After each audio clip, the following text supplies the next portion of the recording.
ladies and gents, mostly for the ladies though. 0.003% of you. They're out there. They're out there. It's a small but fierce group of female 1911 Syndicate supporters. Strong, independent women that don't need no man. Nope, they don't need no man. Nope. And we do welcome you back to the channel. Today on part 3 of our Weapons Light series, we have Arisaka. Not Arisaka, which is how Chris likes to pronounce it. It's not owned by a man named Ari. So, you know, whatever you want to say. Is it owned by a man named Ari?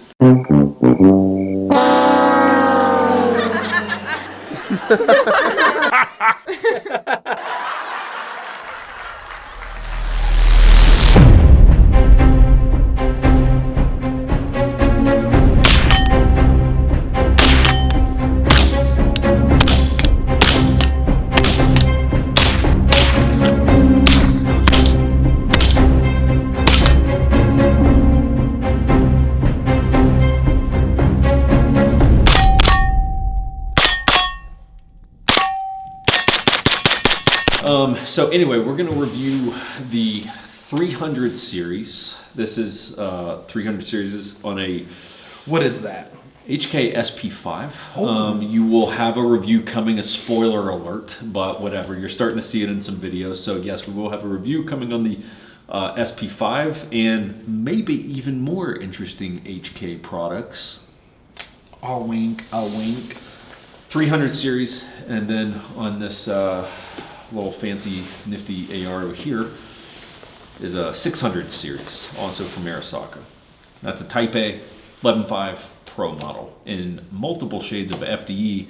Our second most popular video that we put out on that rifle, which if I remember when I'm doing the upload, I will put a link to that below. But anyway, couple basic things. We're freezing our ass off for you guys tonight. Dude, it is balls cold. It's balls cold. And how can balls be cold? It's in weather like this that your balls are cold. 100%. Now, what makes this night even more interesting is when Christian behind the camera there, when we cut, and he goes, and he apparently was not joking with us, says that, I think I just heard girls' voices outside. Laughing. Like giggling. So me and Chris just did some CQB for real, and we're prepared to smoke some girls. Fortunately, that did not happen. Look, I don't fuck with possessed shit or ghosts or any of that shit. No. Like if there's two chicks out there from The Shining, they're getting smoked. Whole mag. They're getting smoked in the face. Yeah, those little girls can fuck the fuck off. If I hear a tricycle riding through this shoot house right now, you're getting smoked. So just know that. But anyway, we're here and we're doing these things for you, so please maybe consider subscribing to the channel, and if you want to be generous, give us as much money as you're willing to give us via Patreon, which is like OnlyFans, but we do less slutty things. Beyond that, it's pretty much the same kind of deal. Yeah.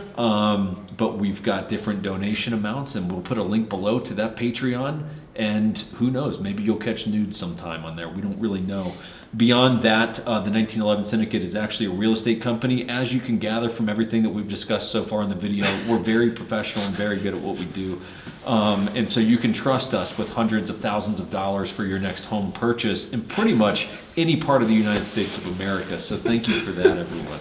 In all seriousness, we are pretty good at what we do. Yeah. I don't know, they got my funny bone there for some reason. Yeah, you know. I'm getting cold to the point where I'm just kind of rolling like I'm a radio DJ at this point, everyone. And my voice is getting real smooth like that, you know?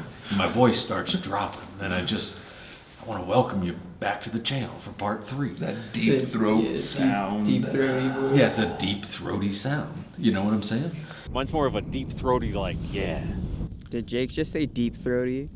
Yeah, it's I don't think so. Deep throaty. No, instant replay that. There's no way I would have said that. Deep throaty.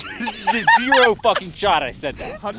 So let's get into it. Back to reality now, and let's go 600 series first. Yeah, before we do that though, we ran these through the same test we're doing on all the lights. Okay. That's your 50-yard, 100-yard engagements, punching through ambient light from headlights, punching through tint as far as your tint on your glass, being able to PID stuff through the glass both ways as well as at a distance. So just so we're all on the same page. And these lights were paid for, by the way. Again, no favors done our way on these. Yep.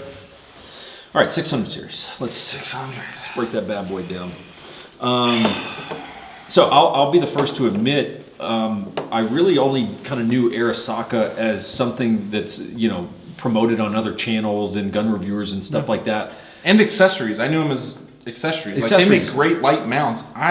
Phenomenal mounts. Didn't really know that they made lights. And they kind of, sort of do, but that gets a little interesting. We'll discuss that.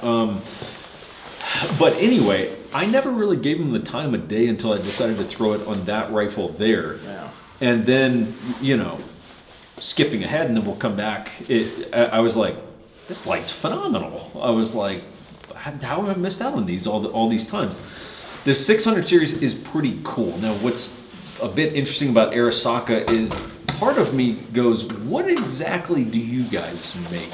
The heads are made by a company called Malkoff Devices. That's not a Russian company. I don't know what I'm is. certainly assuming there's some Russian ties in there somewhere.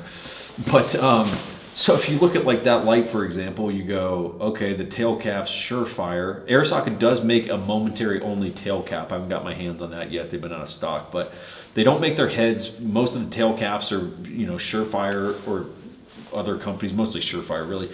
So I guess what Arisaka makes is the light body, which, okay, cool. The body and mounts? Yeah, and I guess, they use Malkoff heads and just kind of throw it under their label. I don't know exactly how that works. I'm not throwing shade at Arisaka. I'm just kind of saying, like, just facts. These are all facts. A lot of the components are made from different companies there, but this is very fascinating. So that 600 series has 500 lumens, which you're probably like, sounds a little low for modern era lights. 500 lumens, but 55,000 candela. And this kind of gets into it's probably the best example in the whole light series of like the difference in lumen and candela. Because you hear 500 lumens and you're like, well, that doesn't sound like much. And then you shine it and you're like, this is a pretty damn powerful light. And you're like 55,000 candela. So it really starts to become apparent, like candela, or like the output, how much light is this thing sending downrange? It's pretty damn significant. So it does start to tell a story of like, hey, I would probably look a bit more at candela than I would lumens. Sure seems to be the trend. This is one that really starts to tell the story of that.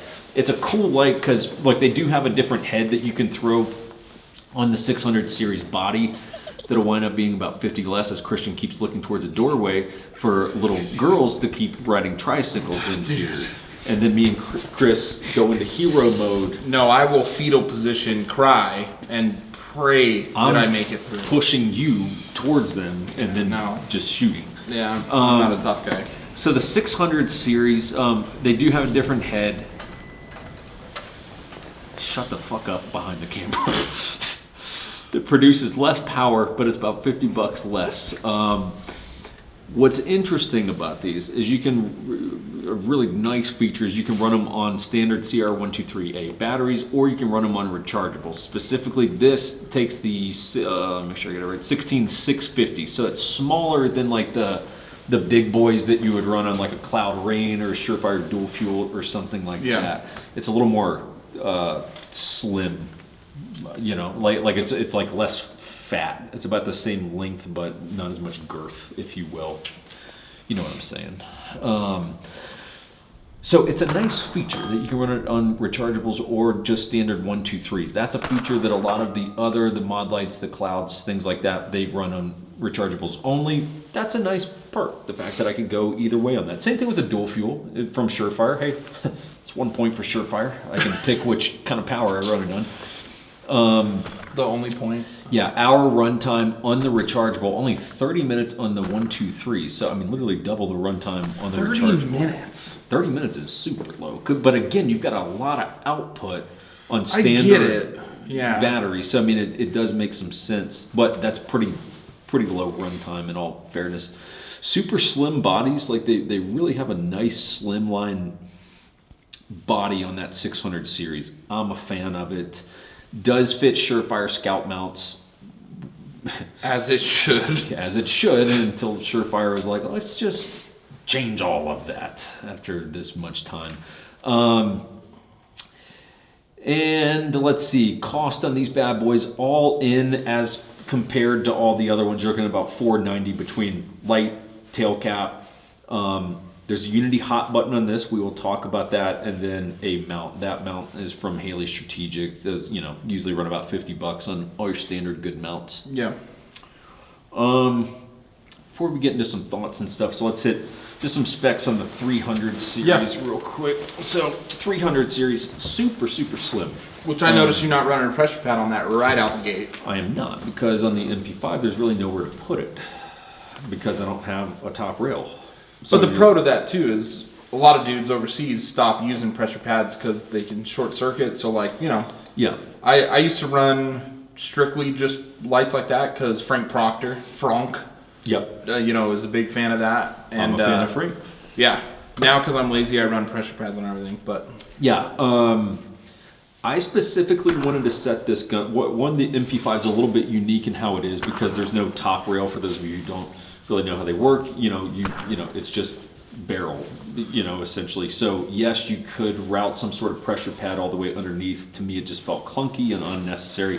So I'm just running the 300 series with basically a standard Surefire Z68 tail cap on an Arisaka. It's a pick rail mount, but it comes to the 45 there. Honestly, it's a super nice setup, and we'll get a little bit into it. But the 300 series is basically just a single CR123A battery. Output on these bad boys, again, Malkoff heads, devices heads on these 325 lumens, 23,000 candela, right? You can't run rechargeables in these 123As only. Runtime 45-60 minutes, does fit Surefire Scout mounts. I'm just kind of hitting you with the quick things here. Tight beam, not a lot of spill, which is, you guys will see in the footage, to have kind of a tight beam, especially at distance, is where you want. But you do need a little flood or spill or throw, right? Just to get a whole picture. Yeah. Right? And, cost on these, and then we'll kind of get you some breakdown and thoughts on everything. So, this whole setup is about $240.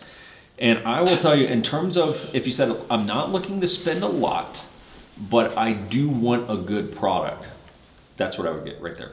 Hands down. For the whole series. Yeah. For the whole series. Even the next two parts, I would tell you, this is my leading contender for, you want a good setup, but you don't want to spend a ton of money. $240 is very reasonable. That gets you light, standard clicky tail cap, and a mount. And that is really very reasonable, really good, especially with the way that light performs. So look, on a sub gun like this, it's phenomenal because I've got a pretty nice little hot spot. I know you guys can't see this, but you'll see some other footage here. But I can also catch a little bit of spill and kind of periphery of what's going on here. As a sub gun light, or if you just had basically a kind of slim gun where you don't want a giant footprint light, that thing's phenomenal. It's really, really good. Actually, I want to talk a little Unity hot button too while we're at this. Yeah. Because this is an important, I feel like it's, notable. Yeah, and real quick too, all guns are unloaded. Cameraman is always out of the way, so if we point at the camera and none of you guys freak out, relax. We take care of Crispy. Relax. Yeah.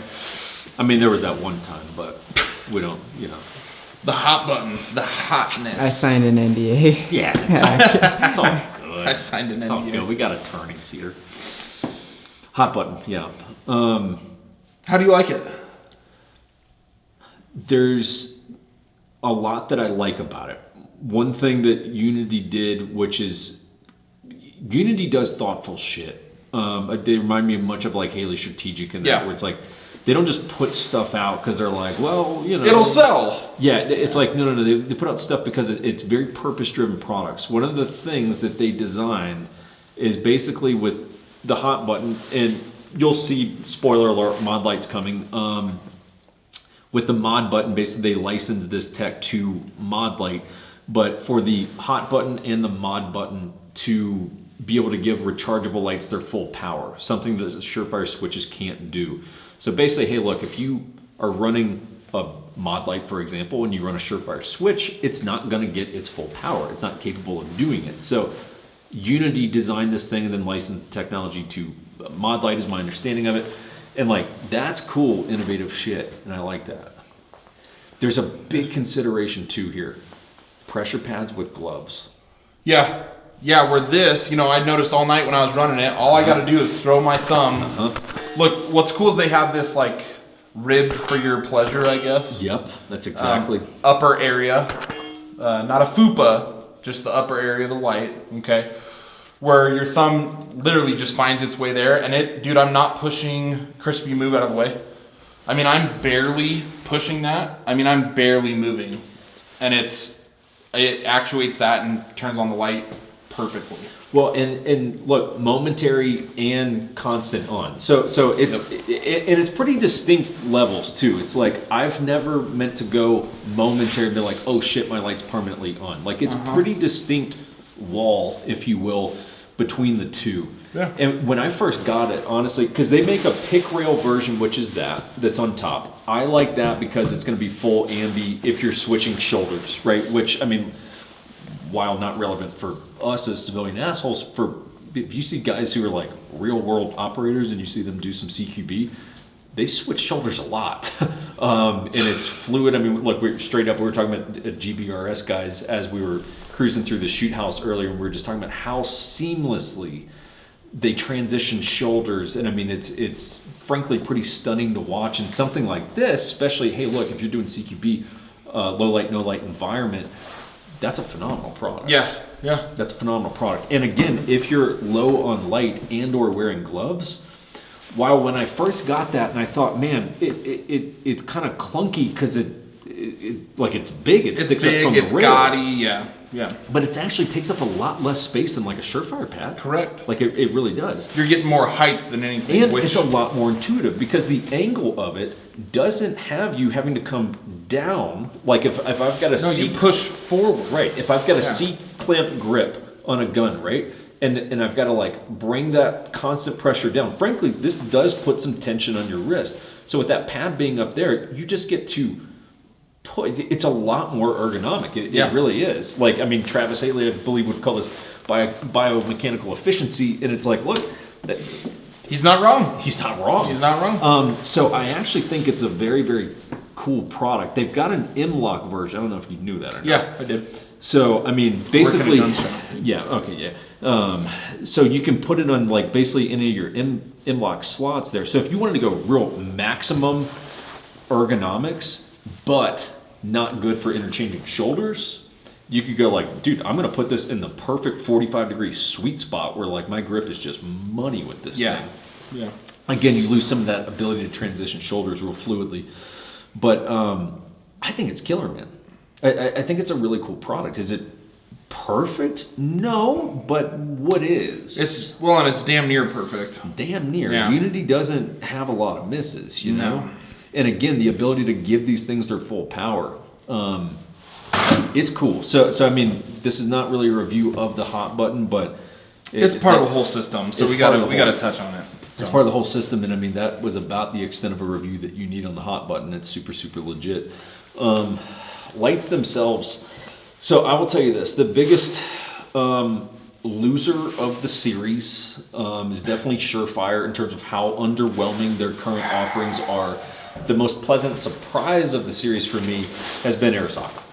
Hands down. Like I'm same. I mean, really, when you come out here in these conditions and you send these things down range at like 100 yards, you're like, damn, that's really good. Performance, interchangeability of batteries, price point, modularity of all the other stuff on the market. This hands down was like the sleeper. It's a sleeper. Because I was like, I don't know much about them. I've heard about them. I know a couple other, gun tuber guys use them. Mm-hmm. Never had experience with them. I am pleasantly surprised, and honestly, I'm probably picking up 2 of those. I'm telling you, the 300 series I love because I love the size of it. Yep. I mean, the size is phenomenal.